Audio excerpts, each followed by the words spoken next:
Hello दोस्तों। आज कुछ इम्पोर्टेंट पॉइंट्स हैं आपके सीबीएसई के एग्ज़ाम के बारे में।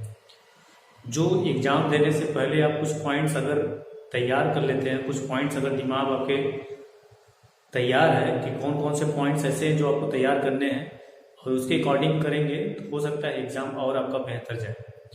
एग्ज़ाम में कुछ इम्पोर्टेंट पॉइंट्स हैं, देखिएगा। पहला इम्पोर्टेंट पॉइंट्स ये है कि know your correct term syllabus and prepare accordingly. मतलब कि आप टर्म फर्स्ट में जितने भी सिलेबस हैं आपके, पहले उसको अच्छे तरीके से जानिए और जानने के बाद उसे अच्छी तरह से तैयारी कर लें। कहने का मतलब ये है कि जो हमारे जैसे जितने भी सब्जेक्ट इससे साइंस में जो भी सब्जेक्ट है, साइंस के अलावा सोशल साइंस, मैथ, पहले उसके सिलेबस के बारे में आप जानिए और सिलेबस के बारे में जानने के बाद उसको सिलेबस को प्रिंट आउट करके बोर्ड पे जहाँ पे आप स्टडी करते हैं वहां पे क्या करेंगे, स्टिक कर देंगे। जिसकी वजह से स्टिक करने के बाद आप क्या करेंगे, उसको उसके हिसाब से चलिए। पता लगा कि आपका सिलेबस में आप ध्यान नहीं दिए कि ये टॉपिक आपके सिलेबस से बाहर है और वो टॉपिक आपको अच्छी लग रही है और वो टॉपिक आपके सिलेबस के बाहर है, वो टॉपिक आपको अच्छी भी लग रही है। तो पता लगा कि आप उसको पढ़ते गए और सिलेबस में लास्ट में देखें यार तो सिलेबस में ये नहीं, अब क्या करें, तो पढ़ लिए पूरा, तो आपका टाइम वेस्ट उसमें जाएगा। जिससे अच्छा ये है कि आप पहले क्या करिए, जितने भी टर्म फर्स्ट में सिलेबस में जितना भी आपके सारे सब्जेक्ट के सिलेबस है उसको निकलवाइए और जहां पे पढ़ते हैं आप उसको दीवार पे स्टिक करिए और स्टिक करने के बाद उसके हिसाब से तैयारी करेंगे तो आपका कुछ बेहतर हो जाएगा कि आप फालतू चीजों पे, फालतू समय पे आपका समय बच जाएगा। दूसरा पॉइंट ये रखिएगा, अंडरस्टैंड योर पेपर पैटर्न। अपने पेपर पैटर्न को पहले समझिए। जैसे सेक्शन वाइज पता लगा कि सारे section A, section B, section C करके पेपर आते हैं, सेक्शन डी भी करके आता है। तो section A, section B, section C में कितने क्वेश्चन करने हैं आपको, वो बहुत जरूरी ध्यान देना है। जिससे आपके क्या समय बच जाएगा और कर लेंगे अच्छे से। तो सारे सब्जेक्ट के सेक्शन वाइज आपको पता होना चाहिए कि अगर मैथ दे रहे हैं तो कितने सेक्शन आएंगे, साइंस दे रहे हैं तो उसमें कितने आएंगे। जो भी आपके सब्जेक्ट है उसको सेक्शन की वाइज पता चलेगा, जिससे आपको क्या करना है, आप अच्छा कर लेंगे। वन मोर थिंग्स, अब कुछ बच्चे बोलते हैं सर एनसीईआरटी क्या इंपॉर्टेंट है कि नहीं। एनसीईआरटी देखिए मैं लिख दिया हूँ कि NCERT text books are very important. NCERT आप अगर अच्छे से पढ़ लेंगे तो ध्यान रखिएगा बहुत अच्छे प्रैक्टिस में चले जाएंगे। अगर एनसीईआरटी बोले तो आप थियरी, जितने भी थियरी सब्जेक्ट आपके हैं, थियरी सब्जेक्ट जितने भी होंगे आपके, वो ज्यादा बेटर कर पाएंगे। आप थियरी सब्जेक्ट आपके बहुत अच्छे होंगे, एनसीईआरटी कर लेंगे अच्छे से पढ़ेंगे। रही बात मैथ्स की, मैथ में जितना क्वेश्चन सॉल्व करेंगे आपको उतना बेहतर प्रैक्टिस होगा। अब आइए देखते हैं practice MCQ from NCERT example.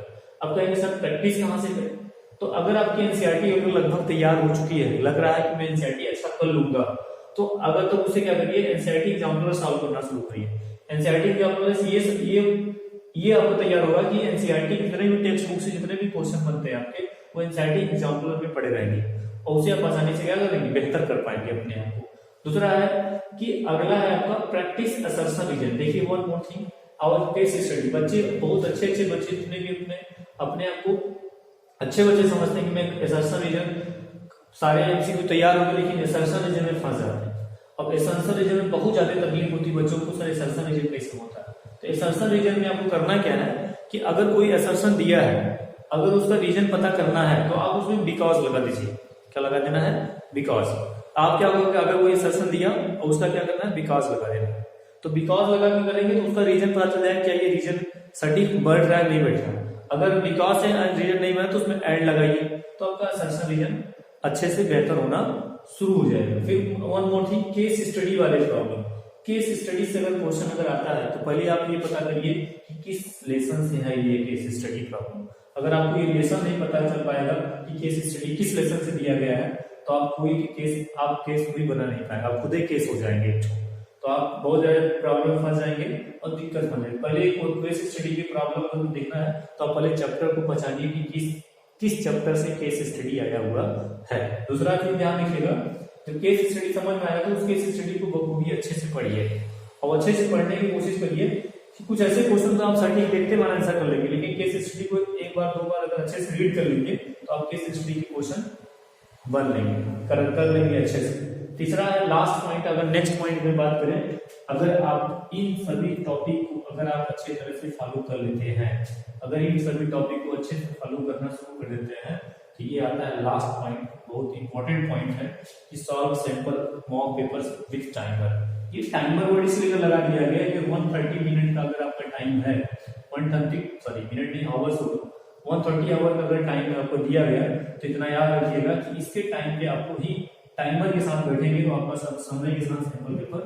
जो भी सैंपल पेपर सॉल्व करेंगे आपका समय के साथ हो जाएगा। पता लगा टाइमर के साथ नहीं बैठे, कहीं प्यास लग गई पानी पीने जाए तो उसमें समय वेस्ट न करिए, आप टाइमर के साथ बैठने की कोशिश करिए, और टाइमर के साथ बैठेंगे तो अपने आप को ज्यादा कंफर्टेबल फील करेंगे और अच्छा कर पाएंगे एग्जाम में, बेहतर अच्छा रिजल्ट आएगा। तो आई होप आप समझ गए होंगे, इन सभी चीजों को आप फॉलो करिए और आपका रिजल्ट बेहतर आएगा। और एकदम पेशेंस रख के काम करिए, पेशेंस रख के पढ़ेंगे तो आपको झगड़ा होगा, डिप्रेस मत जाइए, एकदम चिल मार के पढ़िए, कोई दिक्कत नहीं होगा और अच्छे से कर लेंगे। बस इसी चीज को फॉलो करिए, ज्यादा बुक पढ़ने की जरूरत नहीं है आपको, यही 2 बुक ध्यान रखिएगा, ये ऊपर जो ये 2 पॉइंट्स हैं ये ज्यादा आपको बेहतर करेंगे। तो इतना याद रखिएगा कि एनसीईआरटी पढ़िए, और एनसीईआरटी अगर तैयार है तो एनसीईआरटी की एग्जाम्पल क्वेश्चन सॉल्व करना शुरू करिए, जिससे क्या होगा आप अच्छे से कर पाएंगे। बहुत बहुत धन्यवाद। आई होप समझ गए होंगे आप लोग कि आपको करना क्या है, बस बी मोटिवेट।